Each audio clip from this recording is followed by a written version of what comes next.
ساری دنیا کو معلوم ہے کہ اس جنگ میں صحیح کون ہے اور غلط کون ہے. ساری دنیا کو 2 اور 2 4 کی طرح معلوم ہے یہ بات. ان دنیا کی وہ عظیم طاقتیں جو صبح و شام ہمیں تہذیب سکھاتی ہیں, ہمیں دہشت گرد کہتے ہیں, ہمیں دنیا کا امن خراب کرنے والا کہتے ہیں, بار بار ہمیں تانا دیتے ہیں کہ اسلام تلوار سے پھیلا ہے, بار بار ہمیں دہشت گرد. آپ 40-50 سالوں کی تاریخ اٹھا کے دیکھو, آپ کو پتہ چلے گا کہ یہ بڑی طاقتیں کیسے دنیا کی آنکھوں میں دھول جھونکنے کی کوشش کرتی ہیں. اتنا زبردست طریقے سے جھوٹ بولا جاتا ہے, اتنا زبردست, اور ایسا پروپیگنڈا کیا جاتا ہے کہ لوگ اس جھوٹ کو سچ سمجھنا شروع کر دیتے ہیں. نبی صلی اللہ علیہ وسلم نے فرمایا تمہاری یہود سے لڑائی ہوگی, جہاد ہوگا. یہاں تک کہ کوئی یہودی اگر پتھر کے پیچھے چھپے گا تو پتھر کہے گا کہ اے مسلمان یہ یہودی ہے, اس کو قتل کر دے, یہ میرے پیچھے چھپا ہوا ہے. ہر درخت بھی گواہی دے گا, ہر پتھر بھی گواہی دے گا, الا الغرقد, سوائے غرقد درخت کے. یہودیوں کو کوئی مقدس درخت ہے جو اسرائیل میں بہت زیادہ لگاتے بھی ہیں یہ لوگ. نبی صلی اللہ علیہ وسلم نے جب یہ بات ارشاد فرمائی تو اس وقت مسلمانوں کی یہودیوں سے ایسی کسی لڑائی کا تصور بھی نہیں تھا.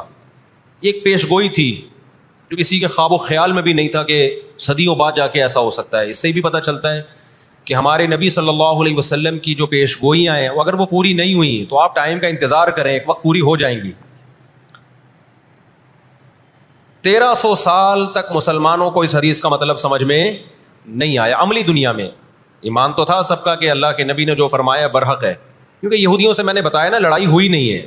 جب مدینہ سے اور جزیرہ عرب سے ان کو نکالا گیا, یہ دنیا کے مختلف ملکوں میں جا کے آباد ہو گئے ہیں. اس کے بعد یہ ہمیشہ یا تو عیسائیوں کے زیر سایہ رہے ہیں یا مسلمانوں کے زیر سایہ رہے. ان کی لڑائی اگر ہوئی عیسائیوں سے ہوئی ہے, مسلمانوں سے ان کا کبھی ٹاکرا نہیں ہوا. لیکن پیغمبر صلی اللہ علیہ وسلم نے کیا فرمایا صحابہ سے, تقاتلون, تم لڑو گے. تم سے مراد یہ امت لڑے گی, ایک وقت آنے والا ہے اور ایسی لڑائی ہوگی, ایسی لڑائی ہوگی کہ حتی یختبی احدکم وراء الحجر, کہ پتھر اور درخت بھی یہودی کا ساتھ دینا چھوڑ دیں گے. آج دنیا جن حالات کی طرف جا رہی ہے نا, یہ ایسا لگتا ہے کہ اس حدیث کے پورا ہونے کا ٹائم آ گیا ہے. ہم جب قرآن مجید پڑھتے تھے, اب بھی پڑھتے ہیں, لیکن جب طالب علمی کے دور میں جب سمجھ کے پڑھنا سیکھا ہم نے,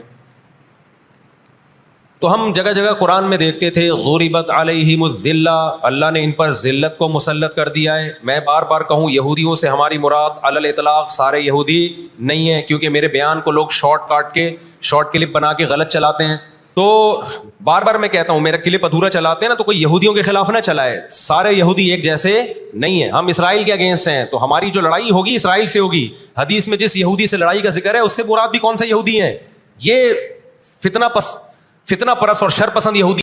تو آپ صلی اللہ علیہ وسلم نے فرمایا کہ تقاتلون الیہود, تمہاری جنگ کس سے ہوگی؟ یہود سے ہوگی. دجال کس کا سپورٹر ہوگا؟ بولتے کیوں نہیں؟ ابھی تو دجال آیا نہیں ہے اور آپ نے بولنا چھوڑ دیا ہے. جب آئے گا تو پھر تو اچھوں کی بولتی بند ہو جائے گی. کس کا سپورٹر ہوگا وہ؟ ہاں, میں عرض کر رہا تھا کہ ہم جب قرآن پڑھتے تھے ضربت علیہم الذلہ, قرآن کہتے ہیں ہم نے ذلت ان کے اوپر دے ماری ہے ان فسادوں کی وجہ سے جو یہ کرتے رہے ہیں دنیا میں, ان فسادات کی وجہ سے. ہم جب پڑھتے تھے ہم کہتے تھے اے اللہ آج تو یہودی ذلیل نہیں ہے. اسرائیل کتنا پاورفل ہے کہ گچی کس کی پکڑی ہوئی ہے اس نے؟ امریکہ کی. ہندوستان کو گچی سے پکڑا ہوا ہے. تو آج تو بڑی عزت ہے. میں نے اپنے استاد سے یہ سوال پوچھا, انہوں نے بڑا معقول جواب دیا اور یہ تفسیر کی کتابوں میں بھی لکھا ہے. دیکھیں آپ یہودیوں کی ہسٹری اٹھا کے دیکھیں نا, ہمیشہ کوئی نہ کوئی ایسا ان پر مسلط ہوا ہے جنہوں نے ان کی شرارتوں کا مزہ ان کو دنیا میں چکھایا ہے. قرآن سے بھی یہ بات ثابت ہے کہ ان کو ان کی شرارتوں کا مزہ, عذاب جو ہے وہ دنیا میں ملتا رہے گا. میں بار بار کہتا ہوں ہٹلر نے بھی ان کو عذاب دیا ہے. ہٹلر سے پہلے بھی اسلامی نہیں بلکہ دنیا کی تاریخ میں بہت سے ہٹلر گزر چکے ہیں جنہوں نے ان کی شرارتوں کے ان کو دنیا میں سزا دی ہے. ہم پھر بھی بتائیں ہم ہٹلر کے حامی نہیں ہیں جو ظلم اس نے کیا, لیکن وہ بھی ان کی شرارتوں سے بیزار تھا. قرآن کہہ رہے ہم نے ان پر ذلت کو دے مارا ہے. دنیا میں بہت دفعہ رسوا ہوئے یہ. اب کیا ہے یہ آخری ذلت ہے یہودیوں کی. آپ کو معلوم ہونا چاہیے جب دنیا میں کسی کو بہت زیادہ ذلیل کیا جاتا ہے نا تو پہلے اس کو عزت دی جاتی ہے. کسی کے گلے میں آپ جوتوں کا ہار پہنا دو, یہ بھی ایک ذلت ہے. اور ایک طریقہ یہ 3 پیس سوٹ ٹائی میں آپ اس کو صدارت کی کرسی پہ بٹھائیں اور پھر آپ اس کو جوتوں کا ہار پہنا دیں. بتاؤ کون سی بڑی ذلت ہے؟ یہ دوسری ذلت پہلی ذلت سے بڑی ہے. پوری دنیا میں مار کھانے کے بعد نا اپنی شرارتوں کی وجہ سے آج اللہ نے ان کو ایک تھوڑی سی حکومت دی ہے, ایک چھوٹا سا کنٹری. آپ اگر اسرائیل کو نقشے میں دیکھیں گے تو کراچی بھی بڑا ہے اسرائیل سے. اتنا چھوٹا ملک, اتنا چھوٹا ملک, اور تعداد بھی بہت تھوڑی. اللہ نے انہیں کچھ وقت پنپنے دیا ہے. اللہ نے کہا ٹھیک ہے, تم دنیا تمہاری آخری شرارت دیکھ لے, اس کے بعد جو میری طرف سے تم پہ مار پڑنے والی ہے اس کے بعد قیامت تک تم دوبارہ اٹھنے کے قابل نہیں رہو. یہ آخری ذلت کا انتظام ہو رہا ہے یہود کا. اور جو فائنل میچ ہوتا ہے نا وہ شاندار ہی ہوتا ہے. کیا خیال ہے؟ سیمی فائنل میں اتنا لوگ دلچسپی سے نہیں دیکھتے, کوارٹر فائنل میں اتنا دلچسپی سے بولو نہیں دیکھتے جو فائنل میچ دیکھتے ہیں. اللہ نے ان کا ظلم پوری دنیا کے سامنے نمایا. آج جو غزہ پہ جو کچھ ہو رہا ہے پوری دنیا کے سامنے اللہ نے دکھا دیا. اقوام متحدہ کی 60 سے زیادہ قراردادیں ہیں جس کی اسرائیل دھجیاں اڑا چکا ہے. 60 سے زیادہ قراردادیں, 60 سے زیادہ, جس کو اسرائیل نے ماننے سے انکار کیا ہے. یونائٹڈ نیشن کی بات کر رہا ہوں میں. تو اللہ تعالیٰ ان کو تھوڑا سا پنپنے دے رہے ہیں کہ ٹھیک ہے اس دفعہ سیمی فائنل تم جیت لو, فائنل تک تو پہنچو نا تم, اس کے بعد ہوگا کیا. دیکھو آپ نے سنا ہوگا کہ لاتوں کے بت ہاتھوں سے نہیں مانتے. یہ جو اسرائیل جو کچھ کر رہا ہے نا اس کا اصل حل مجھے بھی پتا ہے. اس کا اصل حل ہے جہاد. اس کا اصل حل کیا ہے؟ جہاد. تو آج بھی رشیا, چائنا وہ اسرائیل کے حق میں نہیں ہے. عین ممکن ہے اللہ مظلوموں کی آواز سے ایسے حالات پیدا کر دے کہ اس جنگ میں براہ راست کون کود پڑے؟ سوویت یونین کود پڑے. اور اگر سوویت یونین اس جنگ میں کود پڑا جس کے پورے چانس لگ رہے ہیں تو پھر یہ تیسری جنگ عظیم کی طرف معاملہ جائے گا. اور پھر دنیا میں جو تباہی ہوگی نا, تباہی ہوگی وہ میرے اور آپ کے تصور سے بھی زیادہ ہے. کیونکہ اب تلواروں سے یا صرف ہوائی جہازوں سے جنگ نہیں ہوتی, اب سب کے پاس نیوکلیئر ہتھیار ہیں, اب ایٹم بم چلیں گے. آج اگر دنیا انسانیت پہ رحم کھانا چاہتی ہے, آج اگر امریکہ, برطانیہ, جرمنی, فرانس جو دنیا کے لیڈر کہلائے جاتے ہیں, آج اگر یہ چاہتے ہیں کہ انسانیت کو تباہی سے بچائیں, جو اصل ظالم ہے نا یہودی, اس کا ہاتھ روکنا ہے, تو آج اگر یہ اسرائیل کا ہاتھ زبردستی روک لیتے ہیں تو دنیا بڑی تباہی سے بچ جائے گی. اور اگر یہ دنیا اسرائیل کا ہاتھ نہیں روکتی اور اس جنگ کو بند کرنے کی کوشش نہیں کرتی تو بھائی جو تیسری جنگ کی طرف معاملات جا رہے ہیں اس کے ذمہ دار یہ لوگ ہوں گے جو دنیا میں تہذیب کے ٹھیکیدار ہیں.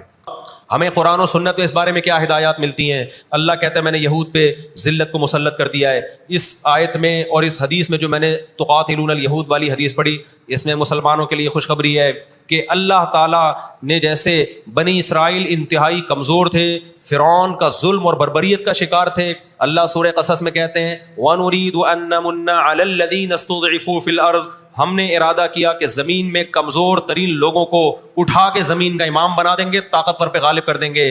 بہت دفعہ ایسا ہوا ہے, کم من فئۃ قلیلۃ غلبت فئۃ کثیرۃ باذن اللہ. اللہ کہتے ہیں دنیا کے نقشوں میں جو غالب ہوتا ہے, جس کی فتح اسباب کی دنیا میں یقینی ہوتی ہے, میں بہت تھوڑی سی جماعت کو طاقتور بنا کے دنیا کا امام بنا دیتا ہوں.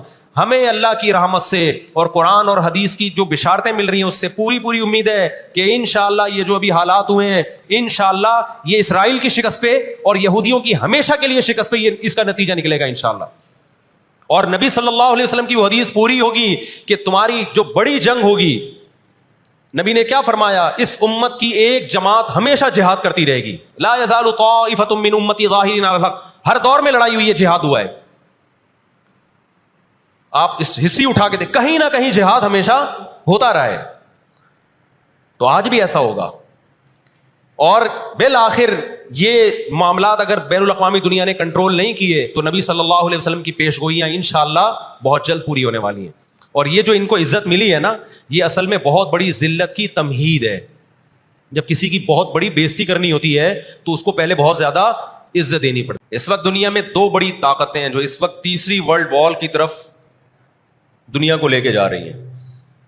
آپ کو پتہ ہے پہلی جنگ عظیم میں کتنے لوگ ہلاک ہوئے، دوسری جنگ عظیم میں کتنے لوگ ہلاک ہوئے، اور اب جب تیسری جنگ عظیم ہوگی تو ہلاکتوں کا جو ریشو ہوگا، میں سمجھتا ہوں آدم علیہ السلام کے زمانے سے لے کر اب تک دنیا میں جتنی ہلاکتیں ہوئی ہیں وہ ایک طرف ترازو کے ایک پلڑے میں رکھ دیں آپ، اور یہ تیسری جنگ عظیم جو اسرائیل کی وجہ سے ہونے جا رہی ہے اس میں جو ہلاکتیں ہوں گی وہ تمام ریکارڈ توڑ دیں گی، اور اس کا ذمہ دار برطانیہ، امریکہ اور اسرائیل ہوگا، جو دنیا میں سب سے زیادہ تہذیب کے ٹھیکے دار سمجھے جاتے۔ دنیا میں دو بڑی جنگیں ہو چکی ہیں، ان دونوں بڑی جنگوں میں کہیں بھی کسی مسلمان کا نام بولو نہیں آئے گا، کہیں بھی نہیں آئے گا، کیونکہ کسی فلاں مسلم کی وجہ سے ہوئی ہے یہ جنگ، اور اب تیسری جنگ عظیم کی طرح، اور یہ جنگ ہوگی، یہ ذہن میں رکھیں۔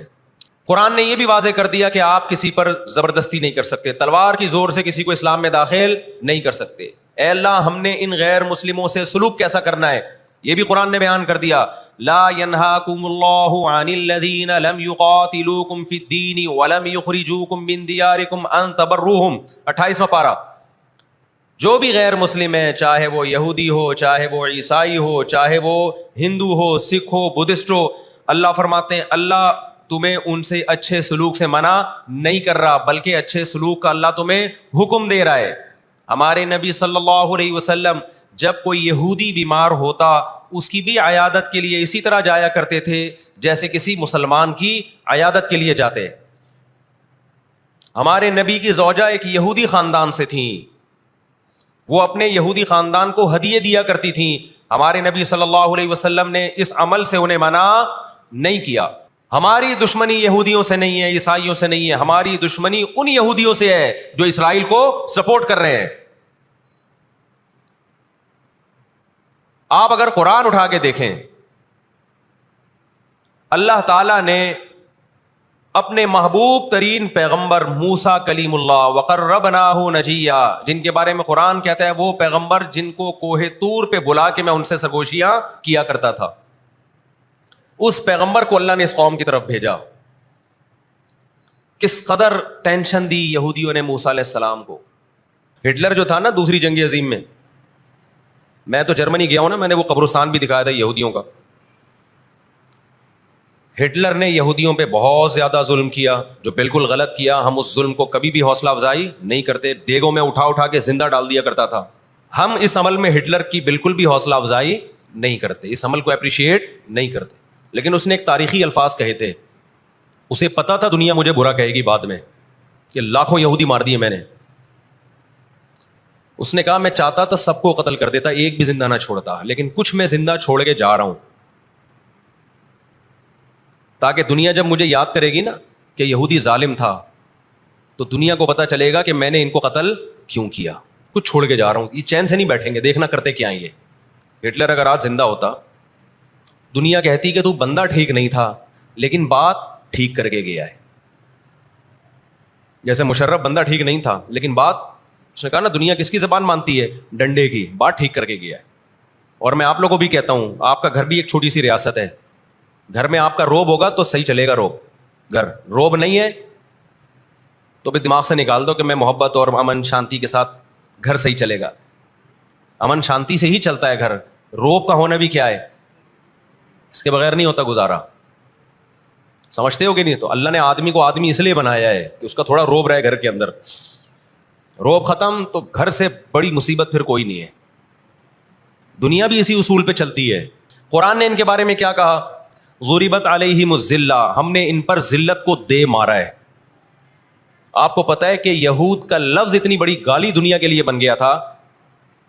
ایران میں بہت زیادہ یہودی ہیں، پتا ہے آپ کو، اسرائیل کے بعد سب سے زیادہ یہودی ایران میں ہیں، لیکن انہوں نے اپنا نام ایران میں یہود نہیں رجسٹرڈ کروایا، کلیمی رجسٹرڈ کروایا ہوا ہے موسیٰ کلیم اللہ کی نسبت سے۔ کیوں؟ ان کو پتا ہے کہ یہود کا لفظ دنیا میں کیا بن چکا ہے، گالی، شرم آئے گی کسی کو بتاتے ہوئے کہ میں یہودی ہوں، اس لیے ایران میں انہوں نے اپنے آپ کو رجسٹرڈ کس نام سے کروایا ہے، کلیمی کہتے ہیں ان کو۔ میں مانتا ہوں سارے یہودی ایسے نہیں ہوتے، میں نے پہلے وضاحت کر دی، ہمیں یہودیوں سے دشمنی نہیں ہے، کیونکہ قرآن جہاں یہودیوں کی برائی بیان کرتا ہے وہاں قرآن یہ بھی کہتا ہے لیسوا سواء، سارے ایک جیسے نہیں ہیں۔ قرآن اعتدال سے بات کرتا ہے، سارے ایک جیسے نہیں ہیں، لیکن جتنا شر اور فساد اس قوم میں ہے قرآن کہتا ہے کہ اتنا دنیا میں کسی اور قوم میں نہیں ہے. لَتَجِدَنَّ أَشَدَّ النَّاسِ عَدَاوَةً لِلَّذِينَ آمَنُوا الْيَهُودَ، اللہ کہتے ہیں تم مسلمانوں کا سب سے بڑا دشمن، دنیا کی جتنی قومیں ہیں ان میں سب سے بڑا دشمن کس کو پاؤ گے؟ یہود کو پاؤ گے. اس کے بعد مشرکین کو پاؤ گے، اور اسلام کے سب سے زیادہ قریب تم کس کو پاؤ گے؟ نصارہ کو، عیسائیوں کو پاؤ گے. آج امریکہ اسرائیل کو غلط کہہ کے بھی کس کا ساتھ دیتا ہے؟ مجھے یاد ہے چند سال پہلے امریکی صدر نے بیان دیا تھا اسرائیل نے یہ غلط کیا ہے، یونائٹڈ نیشن کے لاء کی پابندی نہیں کی ہے، لیکن ہم پھر بھی کس کے ساتھ ہیں؟ پورے الفاظ بتا رہا ہوں میں، پھر بھی ہم کس کے ساتھ ہیں؟ مانتے ہوئے. اس کو پتا ہے، وہ اس کی مثال وہ 50-50 میں ایک آیا کرتا تھا نا، 50-50 میں ایک کلپ وائرل ہوا ہے کہ کمنٹری ہو رہی ہے کہ سلیم اللہ بہت اچھا کھیل رہا ہے اور کلیم اللہ تو کھیل ہی نہیں رہا. اب لوگ جو کمنٹری کرنے والا ہے اس سے کہہ رہے ہیں ابے یا تو کھیل ہی نہیں رہا، وہ جو تماشائی تھے وہ چھوڑ کے جانے لگے تو غلط کمنٹری کر رہا ہے. اس نے کہا تم جہنم میں چلے جاؤ لیکن کھیل یہی صحیح رہا ہے، بھلے تم جاؤ. وہ انہوں نے کہا ہم گھر جا رہے ہیں، انہوں نے کہا تم گھر نہیں، تم جہنم میں جاؤ، لیکن یہی سلیم اللہ بہترین کھیل رہا ہے. پھر دکھایا کہ پیچھے بندوق رکھی ہوئی ہے کسی نے. تو اس وقت امریکہ کو گچی سے کس نے پکڑا ہوا ہے؟ طاقت امریکہ کے پاس زیادہ ہے، سازشیں کس کے پاس زیادہ ہیں؟ اسرائیل کے پاس ہے. معیشت پہ ایسا قبضہ کیا ہوا ہے، گچی سے پکڑا ہوا ہے کہ ہلنا نہیں. آج دنیا میں سب سے زیادہ دہشت گردی کا شکار مسلمان ہو رہا ہے، کشمیر میں بھی. اور میں کشمیر کے بارے میں نیوز چینل کی رپورٹ پیش نہیں کر رہا، میں دنیا میں جاتا ہوں، مقبوضہ کشمیر کے مسلمانوں سے بھی ملتا ہوں. نام ان کے ہائی لائٹ نہیں کیے جا سکتے، ان کی ویڈیو نہیں ڈالی جا سکتی ورنہ انڈیا ان کو تنگ کرے گا. مقبوضہ کشمیر میں کوئی ایک مسلمان ایسا نہیں ہے جو انڈین گورنمنٹ سے خوش ہو. ابھی مسقط میں ایک خاتون ملی مقبوضہ کشمیر سے، مجھے تو لوگ پہچان لیتے ہیں، کہنے لگے مفتی صاحب خدا کا واسطہ آپ آواز اٹھائیں، ہم پر بہت ظلم کر رہا ہے انڈیا، بہت مار رہا ہے ہمیں کشمیر میں، بتاؤ دنیا آواز اٹھا رہی ہے اس پہ؟ کیونکہ مسلمان کا خون بہ رہا ہے. روہن گیان میں کس کا خون بہتا ہے؟ برما میں مسلمان کا خون بہتا ہے. فلسطین میں کس کا خون بہ رہا ہے؟ مسلمان کا خون بہ رہا ہے. جہاں مسلمان کا خون بہے گا دنیا منہ پہ ٹیپ لگا لیتی ہے. جہاں کوئی ایک غیر مسلم، ہماری نظر میں مسلمان کا خون بہے یا غیر مسلم کا، ہم فرق نہیں کرتے، کسی پہ بھی ظلم ہوگا ہم آواز اٹھائیں گے. لیکن دنیا یہ فرق کرتی ہے، لیبل یہ لگاتی ہے کہ انسانیت پہلے مذہب بعد میں، لیکن ان کا ایٹیٹیوڈ بتاتا ہے کہ ان کی نظر میں مذہب پہلے ہے، انسانیت بعد میں ہے. دنیا میں سب سے سستا خون مسلمان کا ہو گیا ہے.